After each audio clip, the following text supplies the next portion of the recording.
আমার প্রকাশনী রবিন হাসানকে ধন্যবাদ যে তাজউদ্দিন আহমেদের উপর বই উৎসব তিনি আয়োজন করেছেন।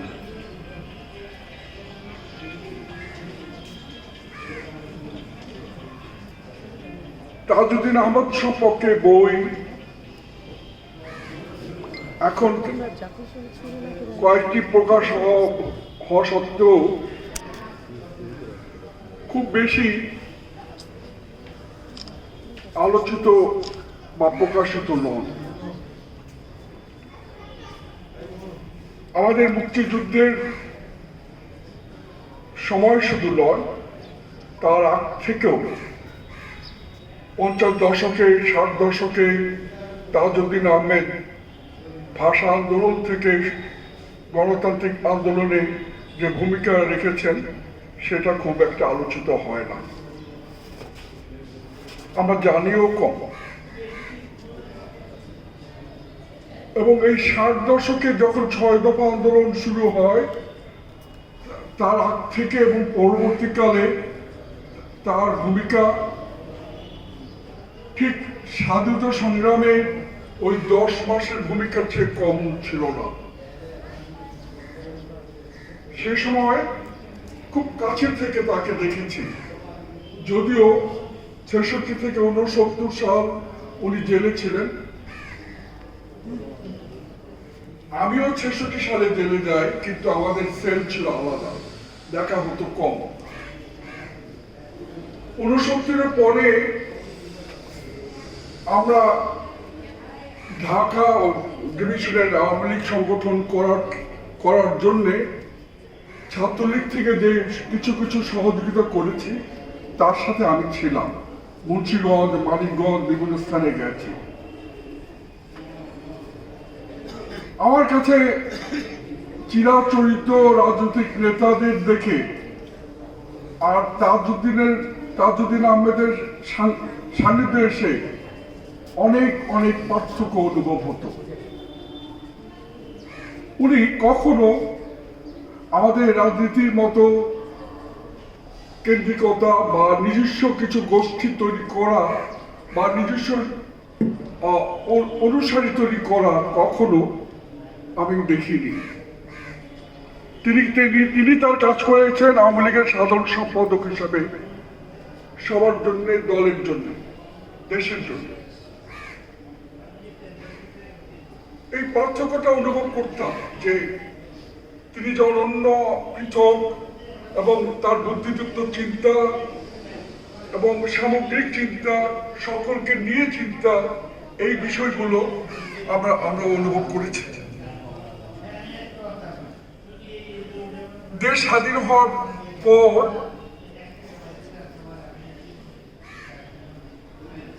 এও দেখেছি যে খুব কাছ থেকে যে তার বিরুদ্ধে অসুয়া এবং নানা রকম অরাজনৈতিক প্রচেষ্টা আমাদের সেই তখনকার সহকর্মীদের মধ্য থেকে। এই সব প্রতিকূলতার মধ্য দিয়ে মুক্তিযুদ্ধের সময় আমরা জানি যে তিনি কি প্রতিকূলতার মধ্য দিয়ে লড়াই করেছেন একদিকে দেশের জন্য, আবার নিজের দলের এই বিরোধী প্রতিকূলতার মধ্যে থেকে লড়াই করে যেতে হয়েছে এবং একা এবং কঠোরভাবে তিনি তার কাজ ঠিকভাবে করে গেছেন। আর ঠিক এই প্রতিকূলতাটা দেখে আমি কষ্ট পেয়েছি, খুব খারাপও লেগেছে এবং দেশ সম্পর্কে, রাজনীতি সম্পর্কে এক প্রকার অনীহাই হয়েছিল। তারপরে 75 সালের অগাস্ট মাসে তার সাথে জেলে আবার দেখা হয়, মাঝে মাঝে কথা হতো। আর ওনার সাথে আমার দেখা হয়ে যেতে একটু বেশি, কারণ ওনার যেদিন পরিবারবর্গদের দেখা করতে আসছেন সেই দিনই কোনোভাবে আমারও ডেট পড়তো, যাওয়া আসার পথে দেখা হতো, হাসপাতালে যেতে দেখা হতো। এবং ঠিক ওনার মৃত্যুর কিছুদিন আগে ঈদ গেল, ঈদের দিন অনেক কথা হলো, গল্প হলো, এবং সেদিন দেখলাম শুকানোর বইটা তার টেবিলে, তার পড়ার টেবিলে। তবে বুঝেছি যে কেন এই বইটা উনি আজকে এই সময় কেন পড়ছেন। আর যেদিন তাদের হত্যা করা হয় সেই দিন রাতে আমার জ্বর ছিল, জেগেছিলাম, ঘুম আসেনি। কয়েকদিন আগ থেকে খবর পাচ্ছিলাম এরকম আনাগোনা, কারণ কয়েকজন মেজর এসে জেলখানা দেখে গেলেন এবং ওই সেলগুলো, যে সেলে তাজউদ্দিন আহমেদ সহ আওয়ামী লীগ নেতারা আছেন সেগুলো দেখে গেছেন, এবং একজন খারাপ মন্তব্য করেছে। সেই সময় after save lotion old spice ছিল বেশ দামি, ভালো আফটার সেভ লোশন। তো কেউ একজন ব্যবহার করছেন সেটা, এক মেজর সেই ওল্ড স্পাইসটা উঠিয়ে বলছে, বাহ, ভালোই তো আছে এই জেলের ভিতরে ওল্ড স্পাইস। তো এইরকম দুটো মন্তব্য শুনেছিলাম, আমরা একটু ভয় সংকট ছিল। সেই রাতে ওই 2রা এবং 3রা নভেম্বরের মধ্যবর্তী সময়ে জেলখানার অ্যালার্ম বেজে উঠল। একটু শঙ্কা হলো, জেলের যে সিপাহী পাহারা দিচ্ছে আমাদের, তাকে জিজ্ঞেস করলাম এত রাতে যে কি হয়েছে। চুপচাপ শুয়ে পড়ল, আলো জ্বালাবেন না। তখন আমার আলো জ্বালাই ছিল, আর জেলখানে আলো নেভাবার নিয়মও নাই। তো আমি জাস্ট বসে বসে দেখছি, জানলা দিয়ে খোঁজ করছি সেলের গরাদ দিয়ে। তারপর দেখলাম ব্যতিব্যস্ততা কিছু, আনাগোনা, কারণ উনার যে সেলটা ছিল পাশের সেলটাই আমাদের 26 সেল। তারপরে ঘটনা আমরা সবাই জানি, ব্রাশ ফায়ারের শব্দ শুনলাম, আবার থেমে গেল, আবার ব্রাশ ফায়ারের শব্দ শুনলাম, শুনেছি পরে তারা আবার এসে ব্রাশ ফায়ার করেছে। তাদের 4 জনকে যখন একটা সেলে আনা হয়, তখন অন্যরা কেউ হয়তো উপলব্ধি করেছে, একটু খুশিই ছিল যে আর্মির ক্ষমতা 3রা নভেম্বর ক্ষমতা এসেছে।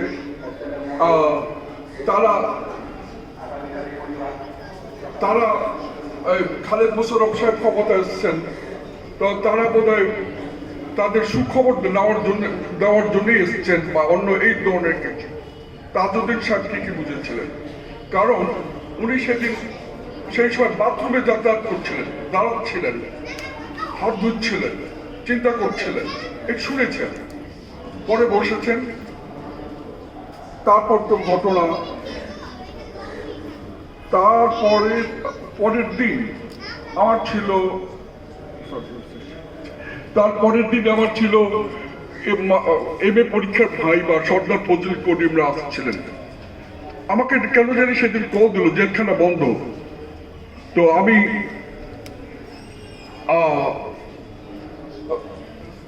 ভাইবা দিয়ে তারপর বললাম সর্দার ফজলুল করিম সাহেবকে, স্যার এই ঘটনা।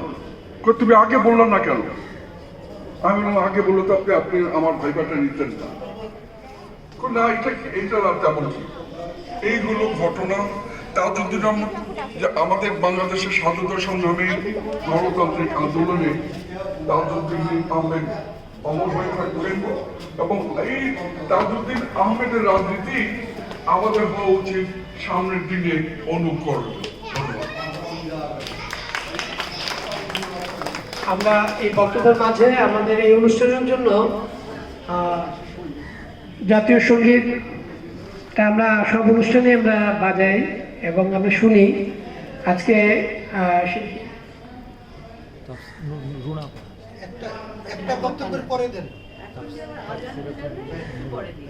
একটা বক্তব্যের পরে দেন বলে আবার এখন আবার আজান হয়ে যাবে, তো একটু পরে যাবে, তারপরে শুনতে হবে। আমি এবার বক্তব্য রাখার জন্য আহ্বান জানাচ্ছি লেখক মানিক মোহাম্মদ রাজ্জাককে। সংক্ষিপ্ত বক্তব্য, কারণ আমাদের বাচ্চাদের এখানে অনুষ্ঠান আছে অনেক ছোট।